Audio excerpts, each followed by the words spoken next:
bonjour. Merci de nous rejoindre sur France 3 Centre Val-de-Loire pour ce deuxième débat sur les élections régionales.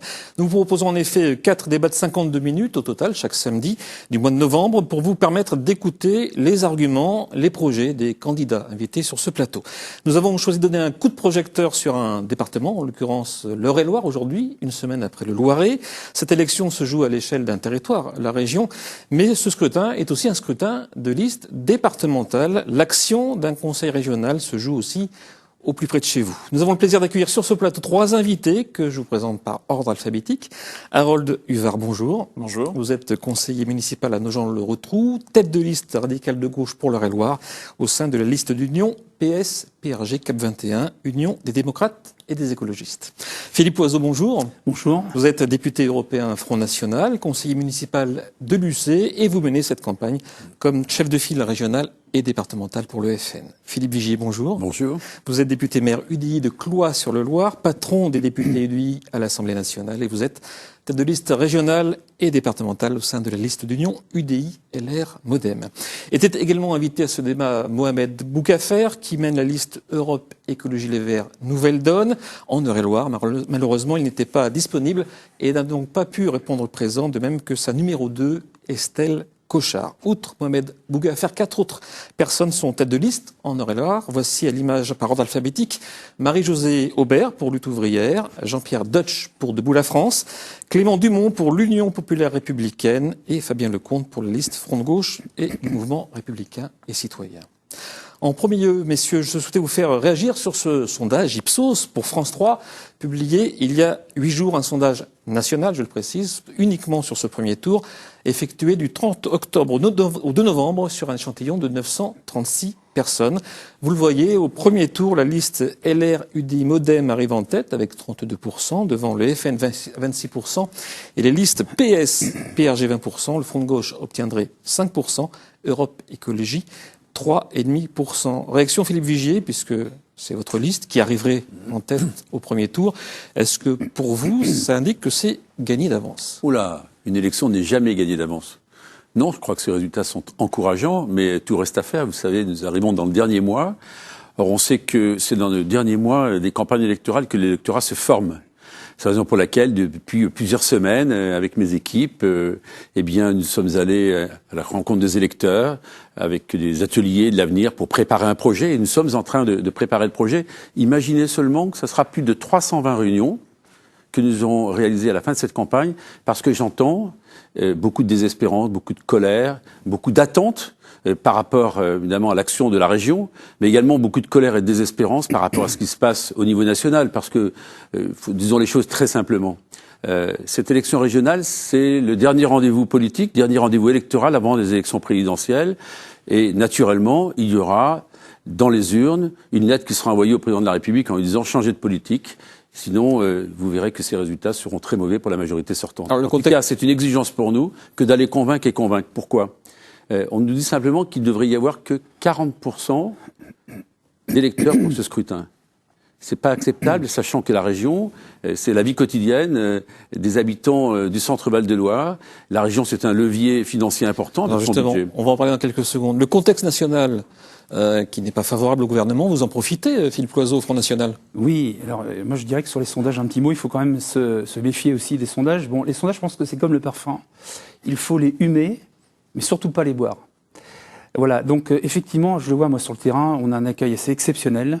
Et ce que je vois dans les intentions de vote, du moins des gens que l'on rencontre sur le terrain, c'est un rejet total de la politique de la gauche qui est menée aujourd'hui en région centre, mais pas seulement, au plan national également. Plus au plan national peut-être, hein ? Oui, mais au plan local aussi, je vais vous dire franchement, c'est pour moi la même chose. En tout cas, aux yeux des Français, qu'ils soient de la région centre ou d'ailleurs, les commentaires sont les mêmes. Un rejet total, je dirais même de la politique de la droite, notamment de l'Union des Républicains avec les centristes.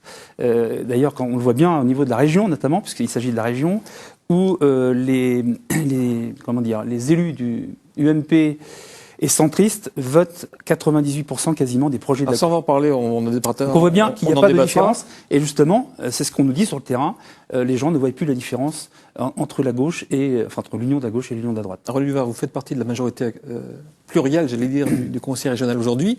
Vous vous sentez victime justement de ce contexte national, si on en croit les chiffres des sondages? Je pense pas, parce que ce que montrent les sondages, c'est une égalité du bloc de gauche avec le bloc de droite, donc les deux plus susceptibles de gagner. Et c'est au fond là-dessus qu'il faut se mobiliser. Notamment, c'est un sondage national, mais en région centre, les choses sont évidemment différentes parce que il y a un contexte local. Et ce qui compte, à mon avis, parce qu'on croise tous des gens sur le marché qui disent on va adresser un message national, il y en a marre, et ainsi de suite. C'est à chaque élection locale la même chose. Avant, c'était la droite qui en pâtissait.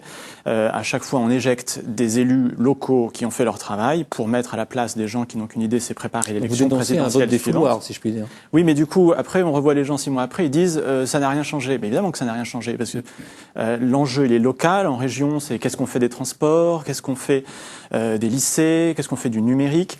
Et c'est pour ça aussi qu'on a besoin de relocaliser le débat et d'avoir un président de région qui soit à plein temps et à 100% Manuel Valls président de région. a créé la polémique au sein de son propre parti avec cette proposition de fusion droite-gauche au second tour pour ne pas laisser émerger le FN, pour que le FN ne prenne pas de région. Quelle est votre réaction par rapport à cette proposition de Manuel Valls? Je crois que la priorité, on verra toujours à l'issue du premier tour ce qu'on fait pour le second. Je crois qu'un peu de logique ne nuit pas à l'efficacité en politique. Après, si on peut débattre, moi ce qui me semble important, je comprends qu'on puisse se poser des questions. Si dans une région comme le Nord-Pas-de-Calais, il y a la perspective de voir Madame Le Pen élue présidente de région. Pour des républicains dont je fais partie, il y a quelque chose qui me paraît pas acceptable. Et si, en l'occurrence, le choix est, dans cette région, de sacrifier quelques élus d'opposition ou d'avoir à la tête d'une région un parti dont les sensibilités me paraissent personnellement problématiques, le choix sera très clair et ce sera un choix d'opposition à cette perspective. Philippe Vigier, une fusion gauche-droite, deuxième tour, qu'est-ce que vous en pensez, vous? Écoutez, moi je suis pas du tout favorable à une fusion au deuxième tour. Nous avons des oppositions très fortes, avec notamment dans cette région, avec la gauche sortante. D'ailleurs, gauche sortante désunie. Il aurait été bien de préciser dans la présentation au premier tour, mais totalement, oui, mais justement, complètement désunie. Imaginez que pendant 17 ans, ils ont gouverné ensemble et ils ne sont pas capables de se mettre d'accord pour le premier tour des élections régionales. Mais pourquoi? Parce qu'ils sont fondamentalement opposés entre eux sur un certain nombre de politiques régionales. Et d'ailleurs, en termes de cohérence et de clarté pour les électeurs.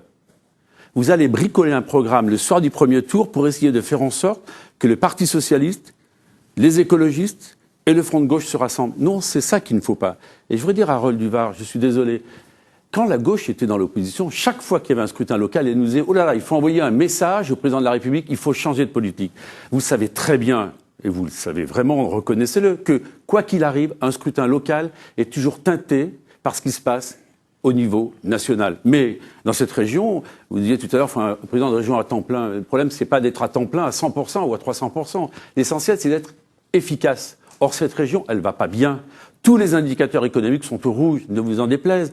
Vous savez très bien, vous travaillez au ministère de l'économie à Bercy. Qu'est-ce qui se passe dans cette région? Le chômage a augmenté beaucoup plus qu'il n'a augmenté ailleurs. On laisse répondre brièvement Harold Duvar. Pardonnez-moi, c'est un sujet important sur lequel je voudrais terminer. Cette région va mal, l'emploi s'y est plus dégradé qu'ailleurs. On va parler d'emploi, justement. Oui, mais je termine ma phrase. La création d'entreprises y est plus faible qu'ailleurs. Moi, je dis que dans cette région, il faut changer les hommes et il faut changer la stratégie. Brève réponse d'Harold Duvar. Et puis Philippe Loison a parlé de... Il y a 3 points dans les propos de Philippe Vigier. Il y a la politique nationale. Alors, dites que le sens de votre candidature, c'est de préparer le retour de M. Sarkozy au présidentiel en 2017. Le sens de ma candidature, c'est d'être efficace pour la région. Et vous verrez que nous le serons. Deuxième point, le mandat unique, l'efficacité. Moi, je crois que François Bonneau s'est montré comme un président très efficace au niveau régional. Il a obtenu des choses importantes pour la région. J'en veux pour preuve, par exemple, le tourisme. Au-delà du classement de la Loire au patrimoine mondial de l'UNESCO, il a obtenu de l'État que la vallée de la Loire soit classée comme une des destinations, une des quelques 5 ou 6 destinations qui sont promues au niveau mondial par l'État, au même plan que le Mont-Saint-Michel ou l'Île-de-France. Et troisième point, changer les hommes. Moi, je n'aime pas que parce qu'on était en campagne électorale, on durcisse les positions, on fasse tout blanc, tout noir, et qu'on oublie que cette région, comme à peu près 3/4 des collectivités locales de France, elle est gérée avec des points de convergence, avec des hommes et des femmes qui sont capables de travailler ensemble. Philippe Oiseau. Oui, alors je crois que la question c'était de savoir par rapport, de répondre à la position de M. Valls, si j'ai bien compris, Voilà. qui pense qu'il faut tout faire pour éliminer le Front National de la scène politique dans les régions, et notamment dans la région Nord, Pas-de-Calais et Picardie. Mais c'est la même chose pour les autres régions. Donc, je pense que sa façon d'être, sa réaction politique, elle est suicidaire. Si la gauche s'associe à la droite et l'union de la droite et du centre, ça veut dire une disparition totale du PS et du PRG dans certaines régions comme celle du Nord. Moi, je tiens à rappeler quand même que le Front National est un mouvement politique républicain. Voilà. Nous sommes un parti politique démocratique, qui respecte la démocratie en France. Sinon, nous ne serions pas présents sur l'échiquier politique. Donc déjà, le débat, il n'est pas exclusif à la gauche et à l'union de la droite. Il est aussi, bien sûr, il correspond bien sûr au Front National et à son programme qui est tout à fait légitime. Simplement pour dire que je vois pas très bien la gauche et la droite s'unir pour un deuxième tour à ces élections, bien que, je l'ai dit tout à l'heure, on le voit bien, la droite vote 98% Alors, des projets de la gauche dans cette région. Je voudrais qu'on avance sur dans toutes les régions d'ailleurs. Je voudrais qu'on avance sur le débat Donc, avec... d'un autre côté, on peut comprendre une certaine union qui serait pas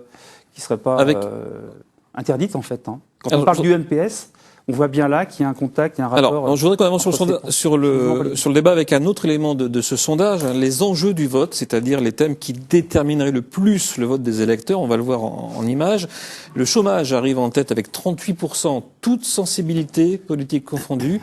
Devant les impôts et les taxes, 36%, puis viennent l'insécurité et la délinquance et le pouvoir d'achat, égalité 26%. Le chômage reste donc une préoccupation évidemment principale pour les citoyens et les électeurs. La lutte contre le chômage dépend aussi bien sûr du développement économique, une compétence qui devient exclusive pour les conseils régionaux à partir de 2016 par rapport aux départements et aux intercommunalités, quasi exclusif, puisque le tourisme reste encore une compétence partagée. On va entendre vos projets sur le développement économique tous les trois. Philippe Vigier, vous avez annoncé un plan de 100 millions d'euros sur 2 ans pour relancer notamment le BTP. Cet argent, vous le trouvez où? Comment? Dans un cadre restreint par les dotations étatiques qui baissent? C'est très simple. Sur le plan économique, cette région ne va pas bien. Ne fait pas grief à la gauche de tout ce qui ne va pas bien. Simplement, il faut faire un constat. Le secteur des bâtiments travaux publics est très fragilisé. Et nous avons proposé un plan de relance de 100 millions d'euros que nous apporterons en 2 ans. Mais ces 100 millions d'euros seront additionnés à l'argent qui sera apporté par d'autres collectivités, comme les départements, comme les agglomérations, comme les intercommunalités, pour au global, à partir de 1 euro, on sait lorsqu'il y a 1 euro d'argent régional, ça fait 4 euros de financement.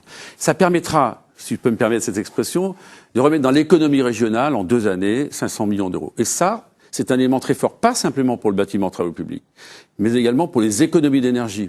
Vous savez que la région, elle a 99 lycées qui sont sa propriété. On accélérera les plans pour faire des économies d'énergie. Ces 100 millions, ils viennent d'où? Je réponds dans une seconde. Économie d'énergie, bâtiment travaux publics, les routes. Permettez-moi de dire que la région, pendant de longues années, a refusé de financer les routes. Nous également, nous interviendrons dans le domaine de l'accessibilité pour les handicapés. On les prendra où?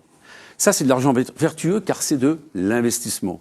Donc une partie sera financée par l'emprunt et une autre partie sera financée par des économies que nous ferons car nous allons travailler main dans la main avec les départements, avec les agglomérations, avec les intercommunalités, puisque vous venez de dire à l'instant, la compétence de développement économique est régionale. Mon idée est simple, c'est de faire en sorte qu'on se mette tous autour de la table pour qu'on arrête de faire souvent le même métier et qu'on soit extrêmement efficace. Tous, avec autres une stratégie, toute collectivité, c'est indispensable. Ils sont pour la majorité à droite, c'est plus facile. Mais quoi, droite, gauche, ça veut dire quoi? On se met tous autour de la table. Vous savez, j'entends Harold Dubar me dire faut travailler ensemble quelquefois sur des sujets majeurs. Élu régional, à chaque fois qu'il y a eu un contrat de plan État-région, j'ai proposé de travailler main dans la main. D'ailleurs, je l'avais fait avec Michel Sapin en 2004. Ah mais absolument. Sur le contrat de plan État-région. Là, sur le dernier contrat de plan, ça n'a pas été le cas et je l'ai beaucoup regretté. Et dans ce dernier contrat de plan État-région, je suis même allé voir le Premier ministre pour avoir quelques arbitrages. Donc si je reviens là-dessus, donc une partie sera financée par l'emprunt, l'autre partie par des économies de fonctionnement. Et ça, c'est pour faire passer un signe de confiance très fort, en disant la collectivité régionale, malgré la baisse des dotations, qui est trop forte, qui est violente pour les collectivités, sera au rendez-vous de la relance économique. Harold Duvar, la majorité actuelle de la région a-t-elle assez peu travaillé ou pas assez dans ce développement économique régional? Bon, je crois qu'il y a beaucoup de choses à dire, y compris, on aura peut-être l'occasion de débattre avec Philippe Vigier. Il y a un point dont il ne parle pas, il parle du BTP. Moi, je pense qu'en Eure-et-Loir, ou dans un département où il y a 30% d'ouvriers dans la population active, l'industrie et l'avenir de l'industrie est fondamental. Alors, on peut discuter sur l'état économique du département. En matière de cosmétiques, nous sommes la première région et le premier département de France. En matière de pharmacie, nous avons aussi des champions à Nogent-le-Rotrou, à Dreux, à Chartres, partout. On propose de doubler les aides à l'innovation. Vous êtes le premier à reconnaître qu'il y a une vraie politique d'innovation qui a été mise en place au niveau régional. Je pense aussi qu'il faut citer l'agroalimentaire. On est une région extrêmement exportatrice, avec 785 millions d'euros d'excédent commercial. C'est essentiel pour notre agriculture parce que l'agriculture y contribue et on n'a pas beaucoup de transformation agroalimentaire sur place. Donc, pour y arriver, il faut travailler sur ce qui est nos points faibles. Moi, j'en vois très clairement, il y a le numérique, où il faut continuer à faire d'énormes efforts, et la région est celle qui alimente le plus la couverture numérique des entreprises et des communes. Je vois les qualifications, l'apprentissage, qui est un problème compliqué en France. Il a redémarré dans la région lors de cette rentrée de plus de 8%, et c'est important. Il y a les diplômés, on en reparlera. Mais il y a aussi un point qui est important, c'est simplifier les dispositifs, simplifier l'action économique. Non, mais j'ajoute parce que la région va avoir toute la compétence économique, et c'est une excellente mesure qu'a prise le gouvernement. Regardez, par exemple, l'action du CODEL, qui va être transférée maintenant à la région. Je pense que c'est absolument essentiel que, compte tenu du fait que, par exemple, cette institution n'avait pas accompagné d'implantation d'entreprises depuis 4 ans, que maintenant tout revienne à la région et que la région vienne vraiment en prise avec... Monsieur Loiseau, sur le développement économique. Oui. Vous êtes, je crois, favorable à une aide aux entreprises, bien sûr, en ciblant les aides et les entreprises. Vos opposants disent que vous avez rarement voté pour ces mesures au Conseil régional, vous et vos collègues. Nous aider les entreprises qui créent des emplois, bien sûr, et qui ont besoin d'être aidées parce qu'elles entrent dans des difficultés. Il ne s'agit pas de sauver des entreprises qui ont mal géré une entreprise. Donc voilà, il faut bien conditionner les choses. Moi, je tiens à rappeler une chose déjà, c'est que le taux de chômage chez les jeunes en région centre est de près de 29%. Au début de la mandature de M. Bonneau, le taux de chômage était de 8,2%. Il est aujourd'hui de 9,9. On voit bien là l'échec de la politique menée en région. Alors c'est aussi une politique nationale. Non, je parle pas de la région. Régionale. La région centre. On est légèrement en dessous de la moyenne nationale, mais je le répète, 8,2 en 2010, et le taux de chômage est passé à 9,9 en région centre. Donc vous voyez bien qu'il y a un mauvais résultat. Je pense que l'aide aux artisans est largement insuffisante. La part consacrée sur 1 milliard d'euros de budget annuel, un peu plus d'1 milliard même, a été pour les artisans de 6 millions d'euros. Donc c'est quand même très faible quand on parle de relancer l'économie et l'emploi dans une région centre aussi grande que la nôtre. Donc déjà, premier point, je pense qu'il faut arrêter de financer les entreprises qui délocalisent ou qui emploient ou qui font travailler des travailleurs détachés, justement. Bon, il y a autre chose également concernant, je pense, pour remédier à tout ça, favoriser l'accès aux entreprises, PME, PMI, qui quand même produisent 80% des emplois, favoriser l'accès donc aux appels d'offres, quand c'est possible dans notre région. Là, je pense qu'il y a beaucoup de choses à faire. Concernant la formation aussi des jeunes, je pense qu'il y a une mutation des besoins. Aujourd'hui, on a 10 ans de retard en région centre. Ce qu'a proposé M. Bonneau ou même son prédécesseur auparavant, il y a 10 ans, les besoins ne correspondent plus, enfin les formations des jeunes ne correspondent plus aux besoins d'aujourd'hui. Donc je pense que si moi je suis élu président de la région, j'organiserai des tours de table avec les chefs d'entreprise de la région régulièrement, parler des besoins, des demandes, être à l'écoute de ces entreprises pour savoir exactement les besoins de la région. On avance un peu et qu'on parle d'un gisement d'emploi potentiel qui concerne largement l'Eure-et-Loir, c'est la Cosmétique Valley, un pôle de compétitivité. C'est le premier centre de ressources mondiales de la parfumerie cosmétique sur un territoire entre Normandie, Île-de-France et Centre-Val de Loire. L'Eure-et-Loir est bien sûr amplement concerné. Je l'ai dit, c'est un gisement d'emploi, souvent des emplois dits qualifiés. Comment, Philippe Vigier, vous articulez au sein de cette Cosmétique Valley l'articulation justement entre les collectivités, les entreprises pour embaucher dans cette Cosmétique Valley? D'abord, on a la chance, dans le département d'Eure-et-Loir, d'avoir 4 filières. C'est vrai, il y a le pôle de compétitivité de la cosmétique, c'est plus de 50 000 emplois. En plein développement, un rayonnement mondial, qui est parti et qui a démarré en Eure-et-Loir il y a 20 ans, et qui maintenant, franchement, est une belle filière économique, avec un vrai savoir-faire, avec de la valeur ajoutée. Deuxième filière, j'y reviens rapidement, mais c'est important, c'est Santé Pharma, le pôle pharma sur le médicament, qu'il faut conforter. La troisième, c'est, il ne faut pas oublier, le Perche-au-Bois qui est là. J'ai lancé moi-même une filière qui s'appelle Agrodynamique et Développement Durable, qui a 74 Alors, tout ça, entreprises. ce sont des richesses d'emploi. Ce sont des filières parce que les entreprises, il faut comprendre cela, il faut les mettre en réseau. Et si elles sont en réseau, elles deviennent plus puissantes parce que d'abord, elles se connaissent mieux, parce qu'elles peuvent avoir des compétences qu'elles peuvent valoriser. Et ce qu'attendent ces filières, c'est quoi? Elles attendent souvent des bras, des compétences. C'était encore hier après-midi dans le Loiret où on me parlait justement des difficultés de recrutement. Donc tout le sujet, toute l'intervention de la région va être d'intervenir pour faire en sorte qu'il y ait un lien beaucoup plus étroit entre ces filières économiques et naturellement toutes les sources de formation, toutes les écoles de formation. C'est pour ça que j'appelle de mes vœux que l'on puisse renforcer l'enseignement supérieur. J'ai proposé d'ailleurs que l'on puisse intervenir notamment dans le financement de bourses de doctorants parce que c'est indispensable que ce lien entre l'entreprise et notamment ces entreprises les plus compétitives et les demandeurs d'emploi puissent être beaucoup plus étroits. Avec tous ces salons qui permettront, tous ces moyens qui permettront aux chefs d'entreprise de se rencontrer et de voir des hommes et des femmes qui demain veulent rejoindre Je voudrais qu'on écoute Harold Duvard justement sur cette, pas uniquement de la Cosmetic Valley, mais sur ces emplois qualifiés, ces gisements d'emplois potentiels. Quelle serait votre politique pour encourager ces gisements d'emploi? Il y a déjà une étape importante qui a été franchie cette année avec l'ouverture de Polytech Chartres, qui est on va en parler aussi. Un projet. Absolument, mais du coup, qui école d'ingénieurs, très en prise avec les besoins de nos entreprises cosmétiques, pharmaceutiques. Il faut évidemment, le projet, c'est de le doubler, c'est prévu, et c'est dans cette direction qu'il faut pousser. Je précise que c'est un engagement personnel de François Bonneau, qui quand même a permis de débloquer ce projet. Et à cet égard, il me semble vraiment important de signaler que c'est en termes de développement universitaire en Eure-et-Loire, on en parlait depuis très très longtemps. Là, on a franchi une étape et c'est vraiment grâce à la région. Après, vous dites beaucoup de choses. Bon, sur le plan BTP, je crois comprendre de vos propos que en fait, vous voulez augmenter l'endettement de la région. Vous n'avez rien compris. Bon, je vais vous l'expliquer. Vous avez parlé d'emprunt. Vous avez parlé d'emprunt. Donc, finissez votre argumentaire, Harold Duvard. Attendez. Non, mais juste que vous n'ayez pas écouté ce que j'ai dit. Vous avez cité le mot emprunt. Il y avait deux sources de financement. Une première par des économies, une seconde par l'investissement, parce que je crois à l'investissement vertueux, vecteur de développement économique et d'emploi. Je ne crois pas à l'augmentation des dépenses de fonctionnement, ce qui a marqué. Voilà pour la précision de votre réponse. Harold Duvard, mais justement, bon, mais vous avez vous avez prononcé le mot emprunt et vos amis au Conseil régional ont aussi proposé d'augmenter l'endettement. Moi, je signale simplement parce qu'on n'a pas soutenu les plans de relance qu'ils ont proposés. C'est vrai que nous ne siégeons pas. Mais je crois qu'on a tous le souci du bon usage des deniers publics et qu'à cet égard, puisque vous mettez en cause la région est quand même.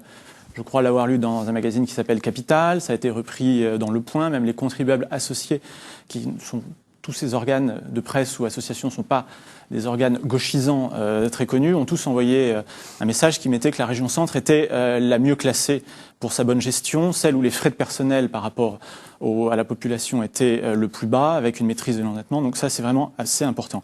Et pour revenir sur la cosmétique, il y a les besoins en main-d'œuvre diplômée. On en a parlé et on va peut-être en reparler. Moi, j'oublie pas l'enseignement professionnel, l'apprentissage, l'aide aux apprentis. Plus de 12 000 entreprises ont été aidées par la région chaque année pour accueillir des entreprises, enfin des apprentis. On a promis et on s'est engagé à maintenir les aides au-delà de la première année pour l'apprentissage.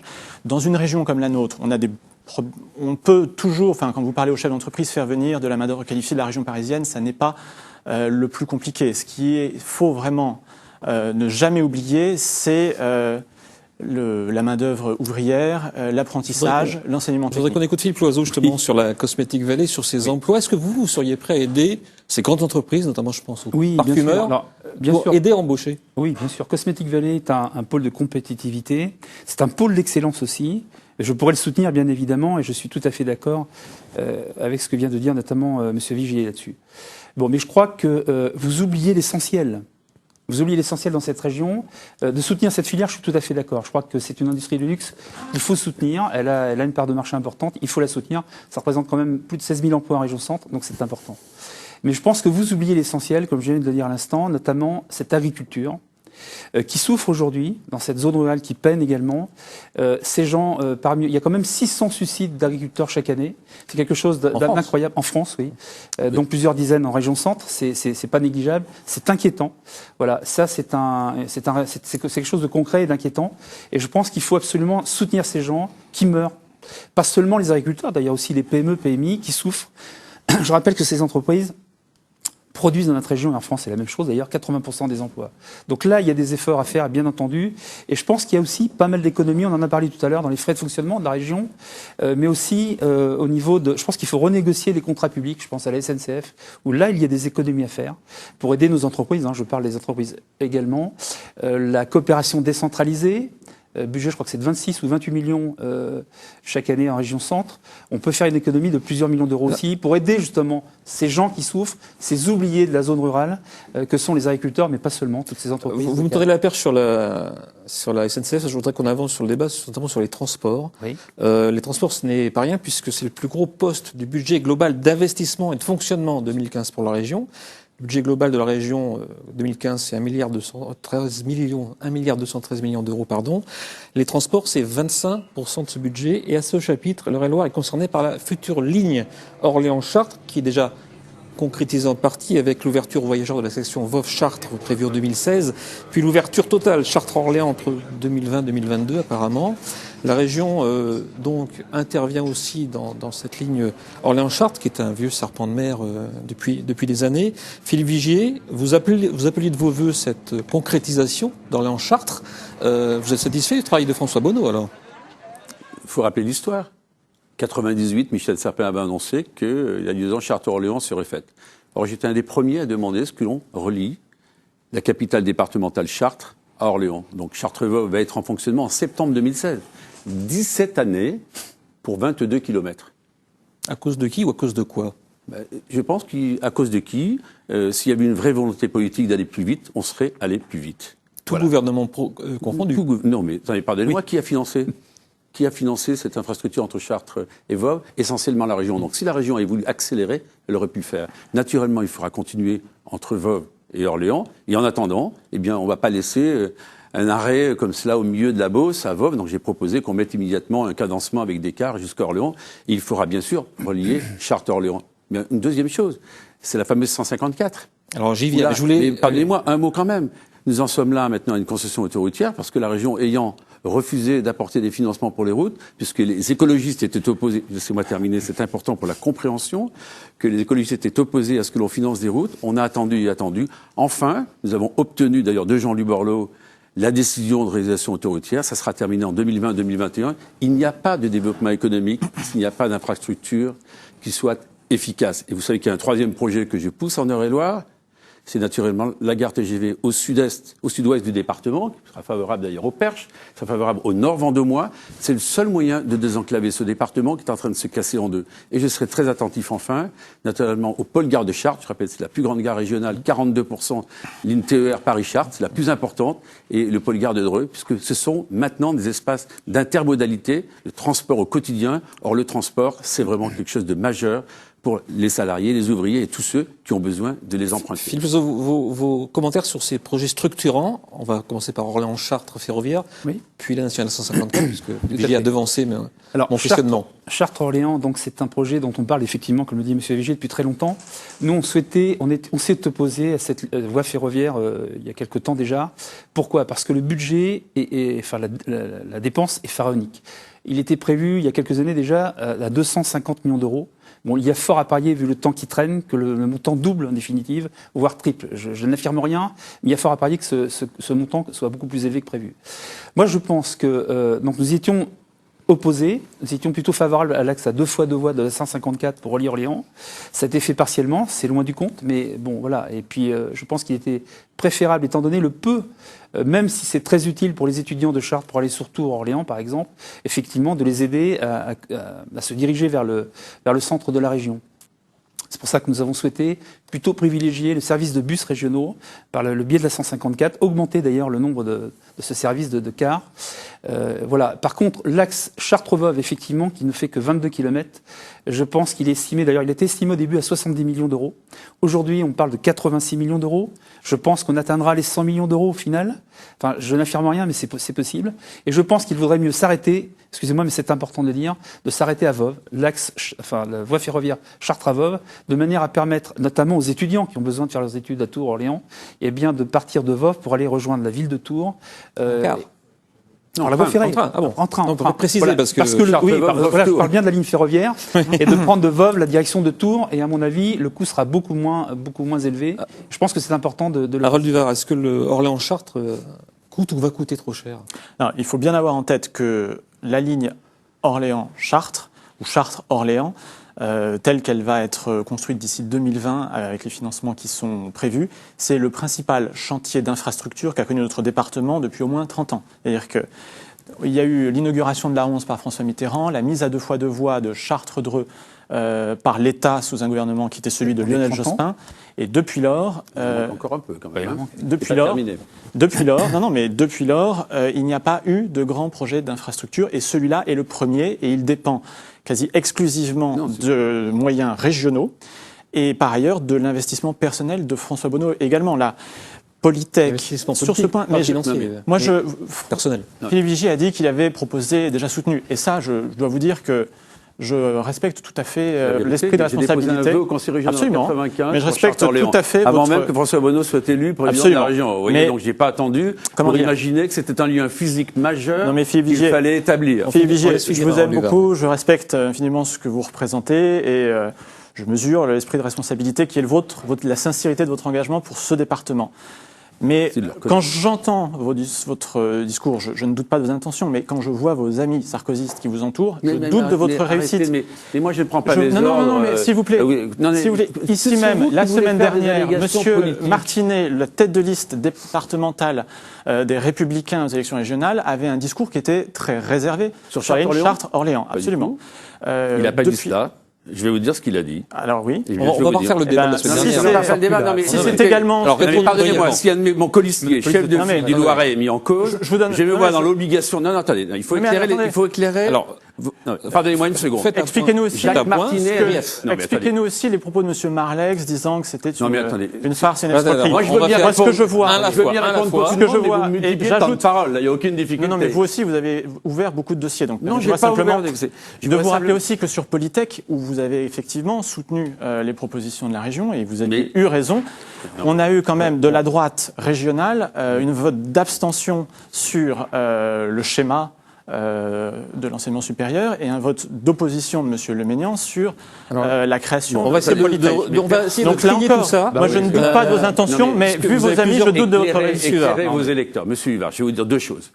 Polytech Chartres, ce n'est pas uniquement François Bonneau. Rendez à César ce qui lui appartient. Où est installé Polytech? Dans la cité universitaire. Qui l'a créé? Martial Tegourdeau et Albéric de Montgolfier. Oui ou non, c'est la vérité. Et ce financement des Polytech, c'est une volonté commune partagée par, justement, les élus dont je viens de parler. La région a pris sa part, mais c'est normal qu'elle prenne sa part. Et la ville de Chartres, Chartres Métropole, avec son député maire, également a pris sa part. Et je vais vous dire une chose, puisque vous dites cela.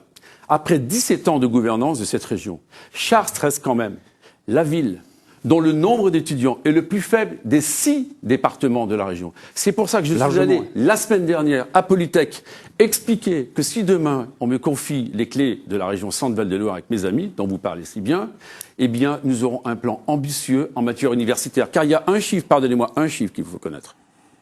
Le nombre d'étudiants en 2015, c'est le même qu'en 2007. Et 34% des étudiants vont se former à l'extérieur. Une région qui ne sait pas garder ses jeunes, qui ne sait pas garder ses bras, eh bien, c'est une région qui n'est pas attractive et c'est une région qui est moins compétitive. On doit le dire. C'est pas moi qui ai ouvert le débat, c'est Harold Duvard.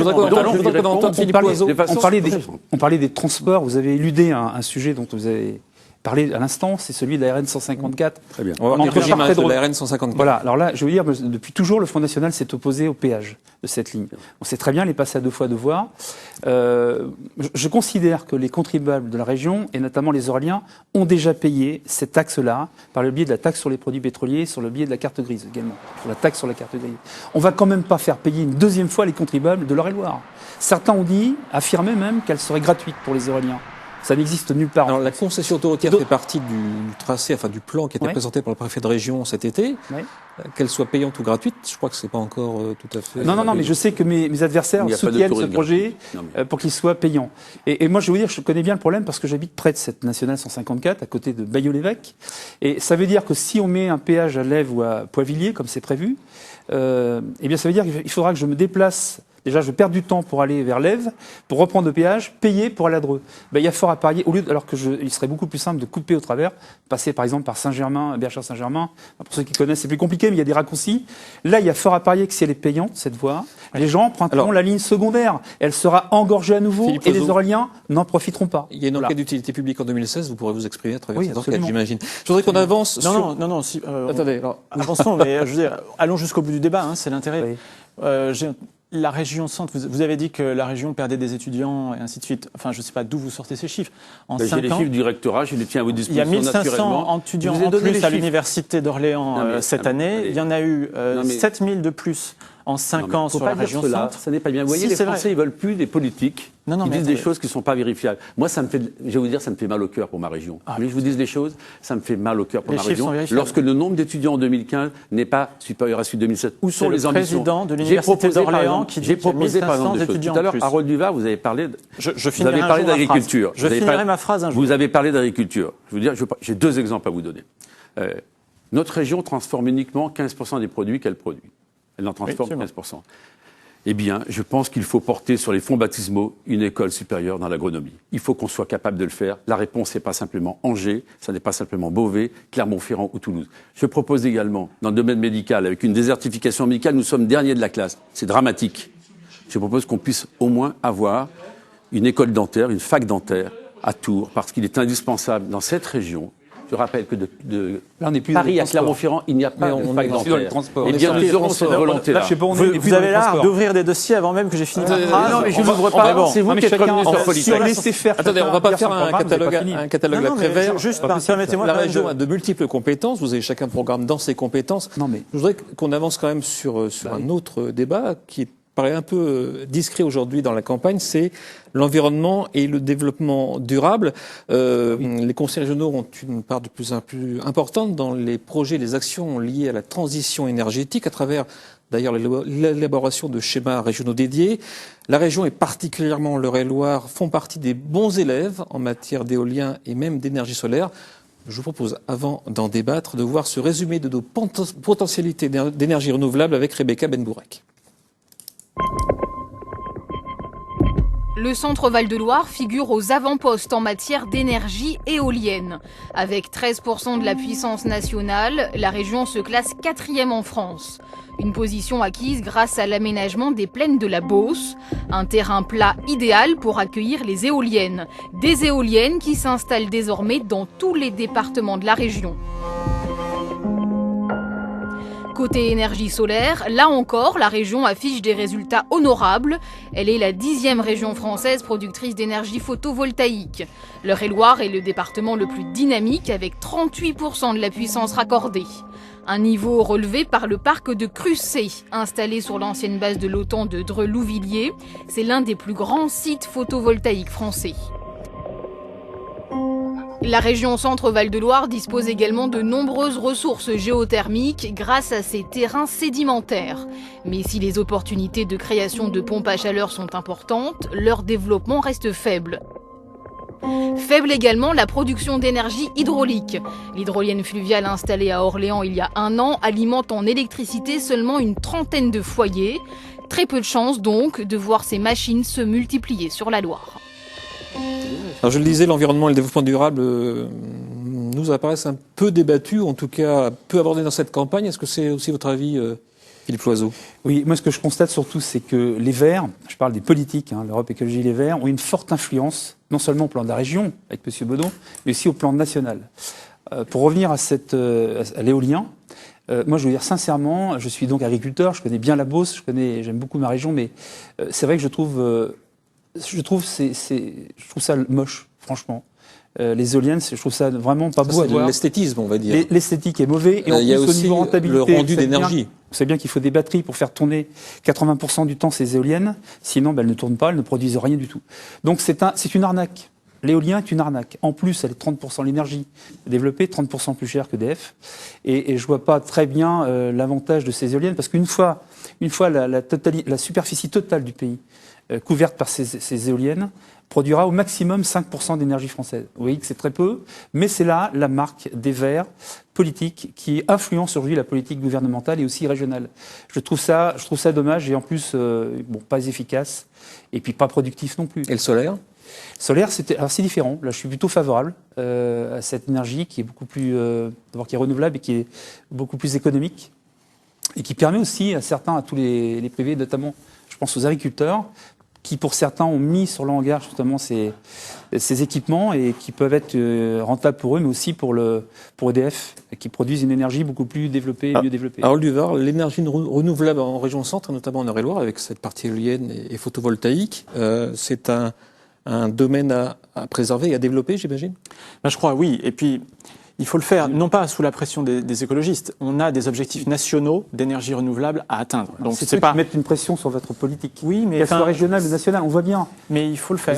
Vous êtes pieds et mains liés avec les écolos. Oh, ça va. Non, mais c'est vrai. D'ailleurs, aujourd'hui. Ils nous ont pas embarrassés dans le débat aujourd'hui, donc on parlerait en leur nom. Ils vont apprécier on peut pour leur le faire deuxième tour. Mais non, là, c'était une question de disponibilité. Ils n'ont pas refusé de débattre. Ils ne pouvaient pas venir. C'est pas tout à fait pareil. On a des atouts sur le photovoltaïque. Bon, tout le monde connaît le Crucé Village, les 250 hectares. On est une grande région éolienne, mais après, il faut le faire de façon sélective pour protéger le cadre de vie des habitants. Et ça, on le fait également. Il n'est pas beau, le cadre de vie du schéma régional, mais il faut aussi quand même faire la place à chaque chose.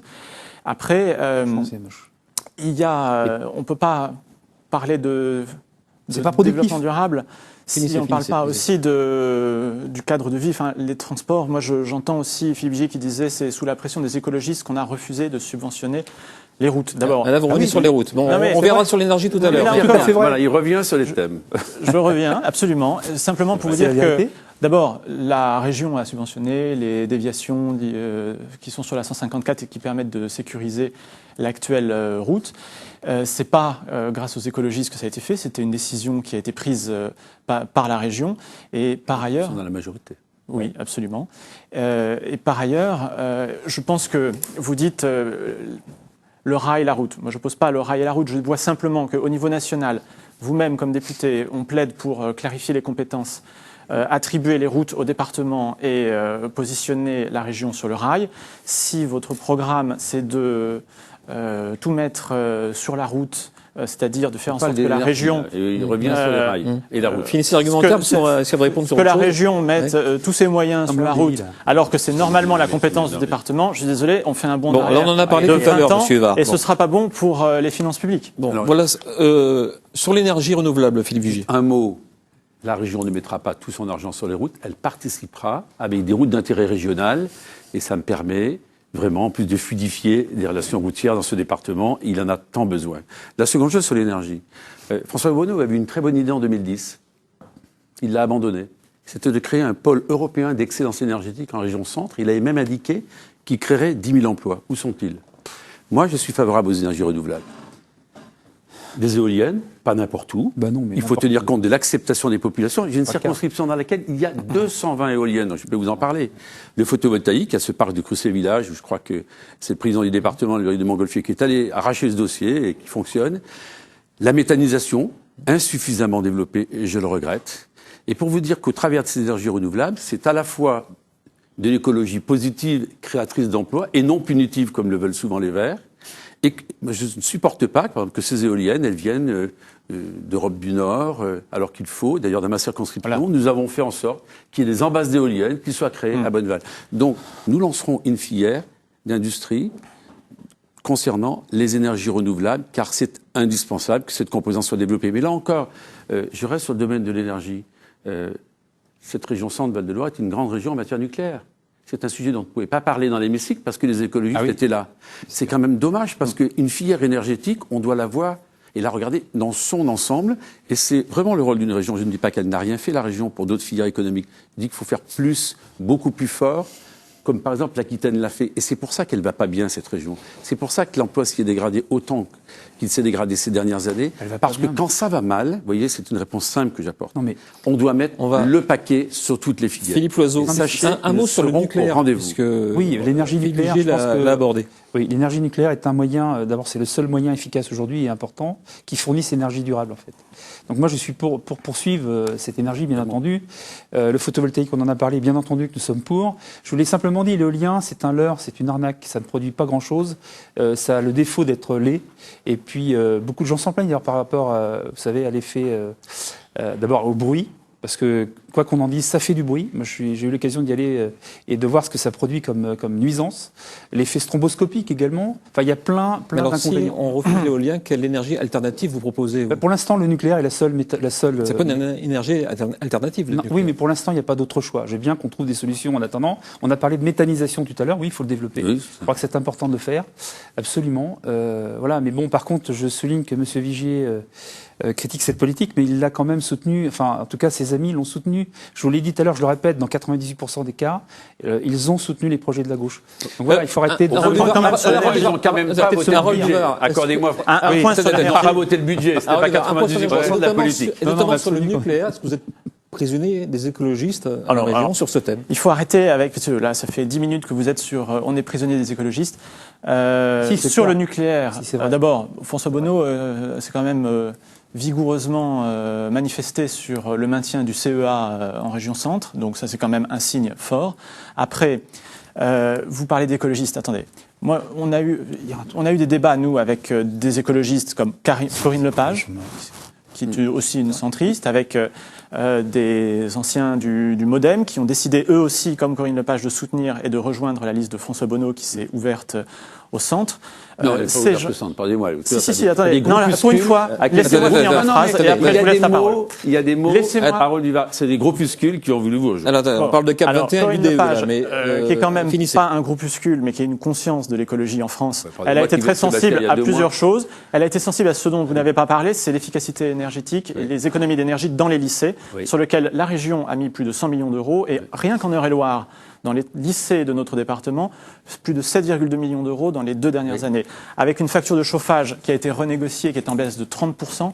Donc là, on a quand même un exemple fort du fait qu'on peut faire des économies sur l'argent public, être plus efficace, faire marcher aussi toute une filière, puisque vous parlez du BTP, pourquoi ne l'avez-vous pas fait plus tôt?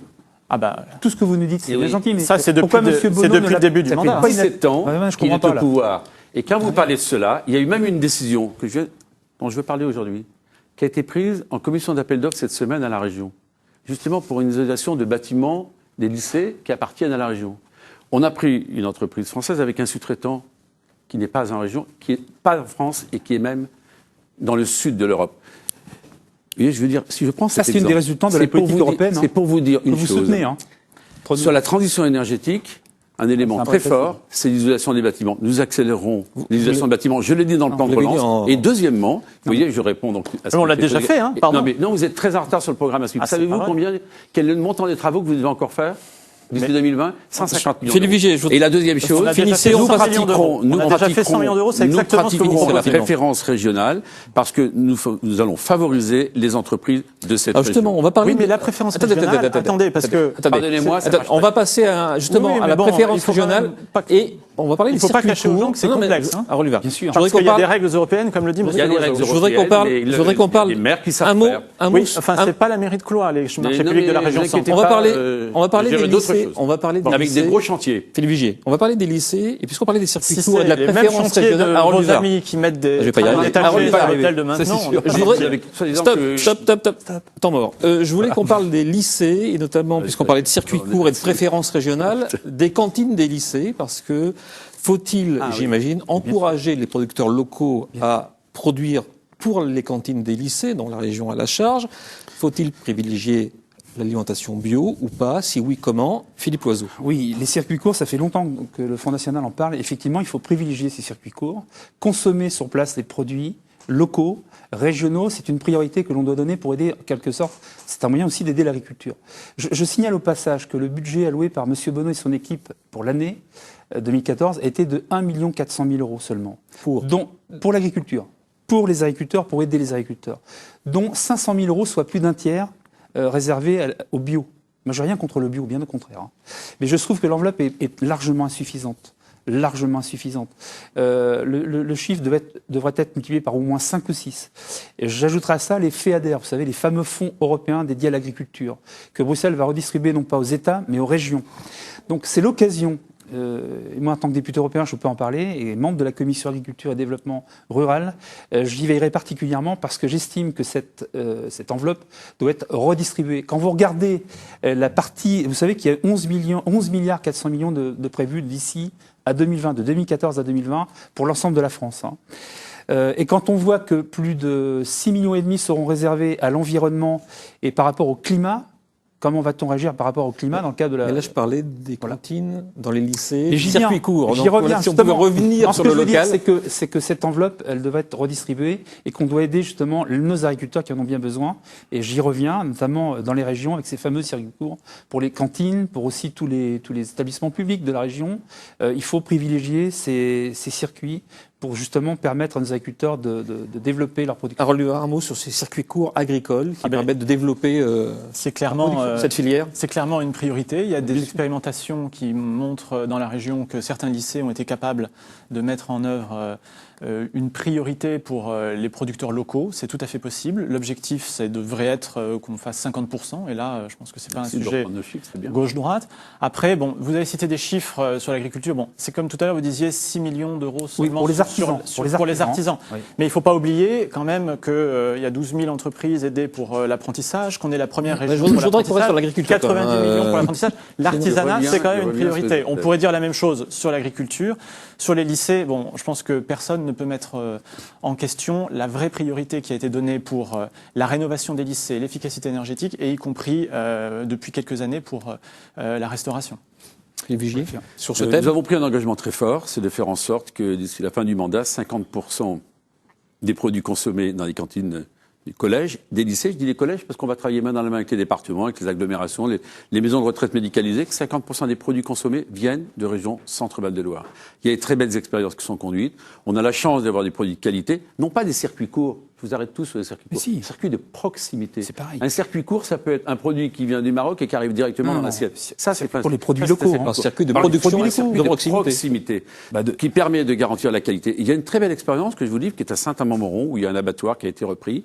Eh bien, 18 collèges du département du Cher ont la viande qui arrive de cet abattoir. Ça veut dire qu'à partir de cette expérience-là, on peut faire en sorte qu'on mette en valeur d'abord nos produits de nos terroirs. Et puis la deuxième chose, puisqu'on parle d'agriculture. Cet abattoir a été aidé par la région. Hein. Oui, enfin qui depuis, vous savez, c'est vrai, un petit peu aidé par la région et qui a été repris d'ailleurs, c'est un abattoir public qui a été repris par des agriculteurs en coopérative. Mais une deuxième chose sur l'agriculture qui est en grande détresse dans cette région, en particulier chez les éleveurs. Là, vous voyez, je ne sais pas s'il est très utile d'être président de région à 100%. Il vaut peut-être mieux être efficace. Qu'est-ce qui s'est passé pour les éleveurs? Sur l'enveloppe qui a été donnée par le gouvernement, par M. Le Foll, pour aider les éleveurs en difficulté. Simplement. Ça, c'est suite à la politique de Bruxelles que vous soutenez. Je termine. 2% de cette enveloppe, 2% de cette enveloppe, 2% de l'enveloppe nationale est arrivé en région centre. Là, cette région centre, Val-de-Loire, n'a pas été défendue à Paris dans les arbitrages interministériels. Et à Bruxelles, monsieur Loiseau? Oui, monsieur Vigier parle de Strasbourg aussi, pardon. Des éleveurs, notamment les producteurs de viande. Vous savez qu'ils sont en grande difficulté. Moi, je les visite, ces exploitations. Je les vois, ces gens qui souffrent, qui sont aussi les oubliés de cette politique régionale et nationale. Voilà. Donc, moi, je peux vous certifier que on n'en a pas parlé, mais quelque chose qui va tomber sur les agriculteurs dans quelques mois, en 2016, c'est ce fameux traité transatlantique. Vous savez, l'échange entre l'Europe et les États-Unis. C'est vrai. Que font les partis de l'UMP, enfin anciennement les Républicains, par rapport à ce traité? Voilà, ils sont partagés. Certains disent on est favorable, mais sachez une chose, c'est que c'est un danger énorme pour notre agriculture, puisque vous savez que les Américains, au niveau des normes, ils en ont que faire des normes, de la traçabilité, de l'étiquetage. Eux, c'est pas leur problème. Alors ça se gère à l'échelle des gouvernements. En tout cas, le Conseil régional, oui, mais dicté par Bruxelles, parce que notre État, la France, toutes ces lois sont dictées par Bruxelles. Je sais de quoi je parle, puisque je suis moi-même député européen, et 80% des lois qui dictent notre vie au quotidien sont faites à Bruxelles.